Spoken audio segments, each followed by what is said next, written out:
লাল পাহাড়ের দাম কত? লাল পাহাড়ে বেশি না, এই 50। 50,000। 50। 40,000 দিবা? 40,000 না, আপনি 45 দেন। ঠিক আছে, 45 নিলাম। আচ্ছা।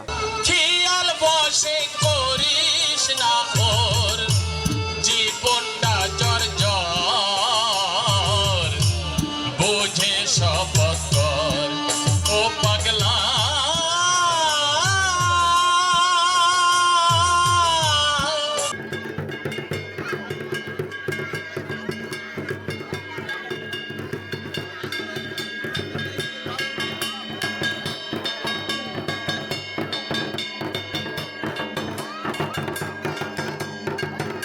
বসন্তের শেষ প্রহর। প্রকৃতি যেন ধীরে ধীরে তার রঙিন সাজ খুলে রেখে অপেক্ষা করছে নতুন এক সূচনার জন্য। এই সময়টি বাংলা বছরের শেষ মাস, চৈত্র। প্রকৃতির বুকে তখন এক অদ্ভুত মায়া খেলা করে। শুষ্ক হাওয়া, পাকা ধানের গন্ধ আর রোদের তীব্রতায় মিশে থাকে বিদায়ের সুর। কিন্তু এই বিদায়ের মাঝেই লুকিয়ে থাকে এক নতুন শুরুর আনন্দ, পয়লা বৈশাখের আগমনী বার্তা। গ্রাম বাংলায় চৈত্র মাস মানেই উৎসবের আমেজ। মাঠে ঘাটে, নদীর তীরে, গ্রাম্য পথের ধুলোমাখা পরিবেশে ছড়িয়ে পড়ে আনন্দ আর ঐতিহ্যের এক অপূর্ব মিশেল। এই সময়েই পালিত হয় চৈত্র সংক্রান্তি, যা শুধু একটি দিন নয়, বরং এক গভীর আধ্যাত্মিক ও সাংস্কৃতিক অনুভূতির বহিঃপ্রকাশ। বিশেষ করে হিন্দু ধর্মাবলম্বীদের জন্য চৈত্র সংক্রান্তি এক মহাপবিত্র সময়। এটি আত্মশুদ্ধি, ত্যাগ ও ভক্তির এক অনন্য অধ্যায়। ভক্তরা এই সময় ভগবান শিবের আরাধনায় নিজেদের নিবেদন করেন। নদীর তীরে শিবের প্রতীকী কাঠামো নিয়ে যাওয়া হয় এবং গভীর ভক্তি সহকারে সেই প্রতীককে স্নান করানো হয়। বিশ্বাস করা হয় এই পবিত্র স্নানের মাধ্যমে মানুষের জীবনের পাপ ধুয়ে যায় এবং নতুন করে শুরু করার শক্তি লাভ করে। নীল পূজা এই সময়ের একটি বিশেষ আকর্ষণ। নীল এখানে ভগবান শিবেরই আর এক রূপ। ভক্তরা নীল ফুল, বেলপাতা এবং দুধ দিয়ে শিবের পূজা করেন।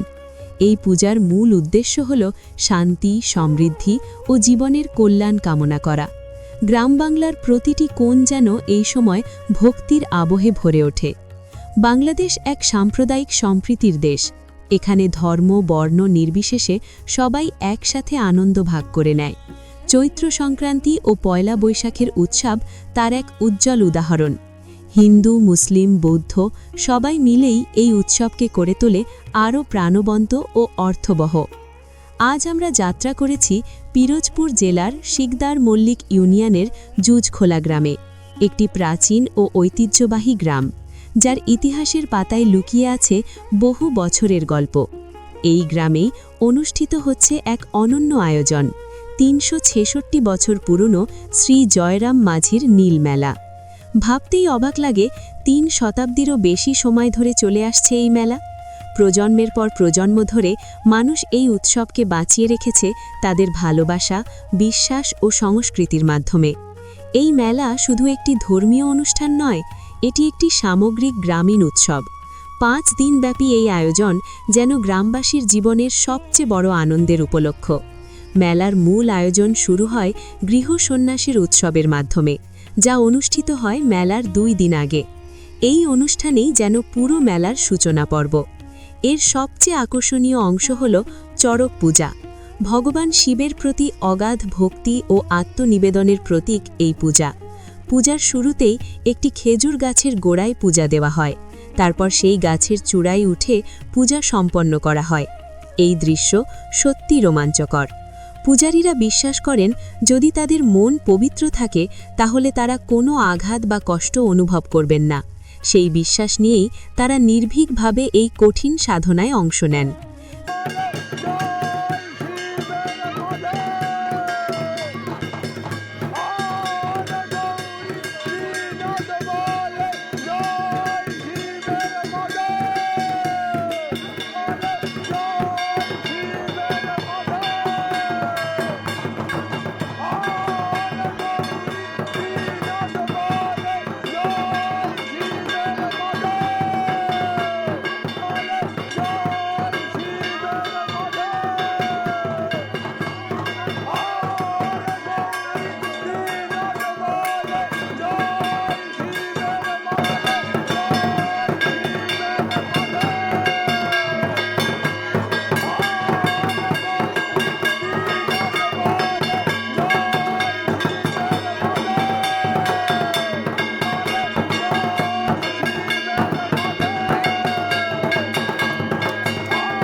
দীর্ঘ সময় ধরে চলে এই পূজা। শেষ মুহূর্তে পূজারীরা কাঁচা খেজুর ভক্তদের মাঝে বিতরণ করেন। জনশ্রুতি আছে এই খেজুর খেলে ভগবান শিবের আশীর্বাদ লাভ হয়। এরপর শুরু হয় গৃহসন্ন্যাসের আরেকটি আকর্ষণীয় অংশ, যেখানে অভিনয়ের মাধ্যমে তুলে ধরা হয় গ্রাম বাংলার প্রাচীন জীবনযাত্রা। এখানে দেখা যায় হাল চাষের দৃশ্য, গরু বেচাকেনা, কৃষকের দৈনন্দিন জীবন, গ্রামীণ সমাজের নানা রীতি। এই অভিনয়গুলো শুধু বিনোদন নয়, বরং আমাদের শিকড়ের সাথে এক গভীর সংযোগ তৈরি করে।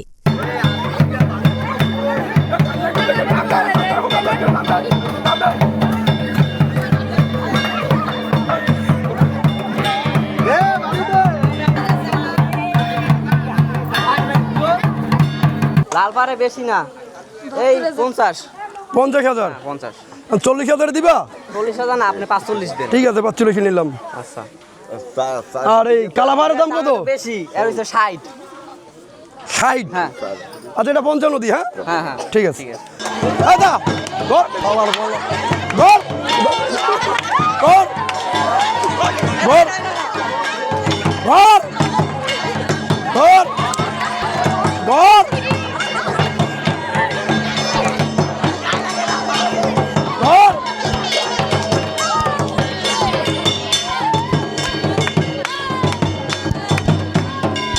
এই তো সুন্দর গরু হয়েছে।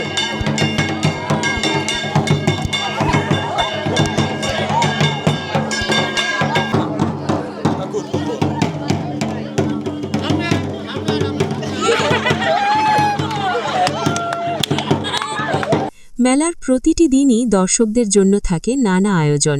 সন্ধ্যা নামলেই মেলা প্রাঙ্গণ হয়ে ওঠে আলোক উজ্জ্বল।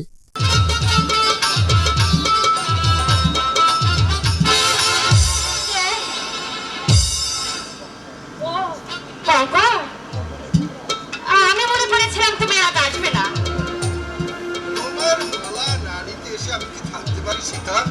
এখানে রয়েছে গ্রামীণ যাত্রাপালা, বাউল গান, লোকসঙ্গীত, নাট্য পরিবেশনা।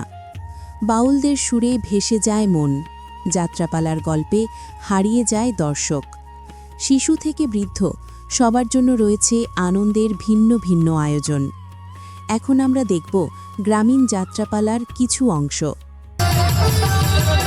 ছায়া হয়ে মায়া হয়ে তোমার পাশে রব, ভালোবাসার দুঃখ সুখে তোমাকে হারাবো, বাঁধন ছিঁড়ে হারিয়ে না যায়, দুহাত আমার ধরো ধরো ধরো। অট্টহাসি হেসে যাব। ধন্যবাদ বন্ধু, ধন্যবাদ।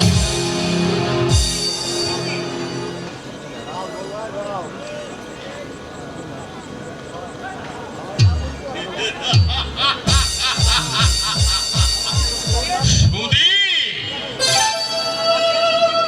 তোমার ভাগ্যে আর সুধীর কোনদিন ফিরে আসবে না জীবন। এই নীলকণ্ঠ রাহুর মতো ধীরে ধীরে কাজ করবে তোমার সৌভাগ্য। অর্থের জাদুমন্ত্রে বশীভূত করে দাদার সঙ্গে তোমার বন্ধুত্বের বন্ধন আমি ছিন্ন করেছি। সীতা সীতা করে এই যুবরাজ একেবারে পাগল হয়ে গেছে। আমি কালো বলে যুবরাজ কিছুতেই আমাকে বিয়ে করতে চায় না, কিন্তু বাবাও যুবরাজকে এমন প্যাচে ফেলেছে কৌশল করে, এবার যুবরাজ বাধ্য হয়ে আমাকে বিয়ে করবেই। আর একবার আমি বউ হয়ে ওই রাজবাড়িতে যেতে পারলেই হয়। তারপর ওই সীতাকে আমি বুঝে নেব। আপনাকে জানিয়েছে মন্ত্রীমশাই, এই গরিব দাদা নয় কি? তুমি সে কথা জানো না রাজকুমার। আমি না জানলেও মায়ের মুখে আমি সব শুনেছি। দাদু বাবাকে ত্যায্য পুত্র করে জ্যাঠামশাইকে সিংহাসন দান করে যান। জ্যাঠামশাইয়ের দানপত্রের দলিল পুড়িয়ে ফেলে আমার বাবাকে সিংহাসনে বসান।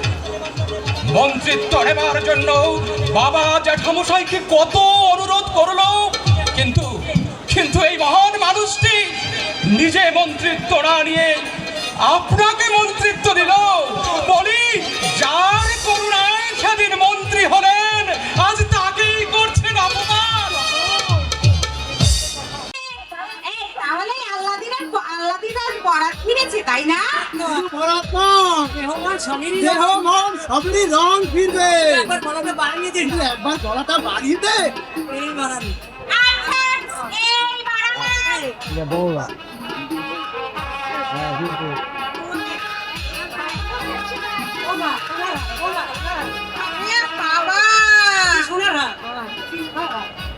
এটা কি সোনার হার? হ্যাঁ গো।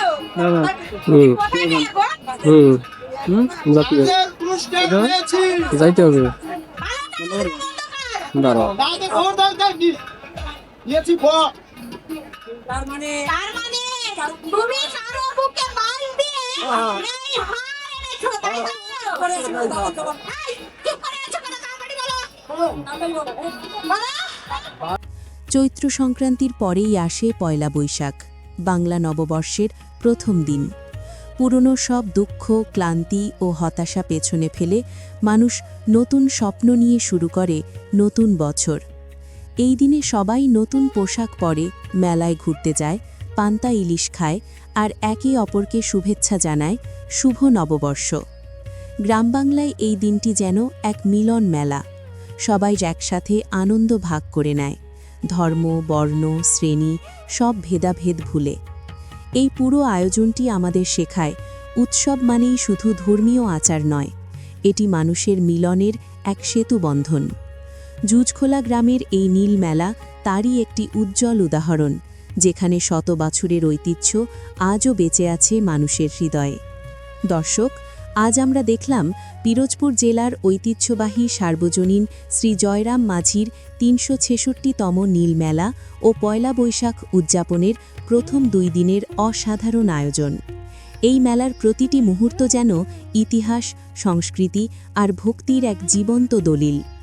আমরা খুব শিগগিরই ফিরে আসব এই মেলার বাকি দিনগুলোর আরও চমকপ্রদ আয়োজন নিয়ে। তাই দেরি না করে এখনই আমাদের গল্পগ্রাফি চ্যানেলটি সাবস্ক্রাইব করুন। ভিডিওটি ভালো লাগলে লাইক দিন আর আপনার মতামত কমেন্টে জানাতে ভুলবেন না। আপনাদের ভালোবাসাই আমাদের এগিয়ে যাওয়ার প্রেরণা। ততক্ষণ পর্যন্ত ভালো থাকুন, সুস্থ থাকুন আর গল্পের সাথে থাকুন গল্পগ্রাফির সাথে।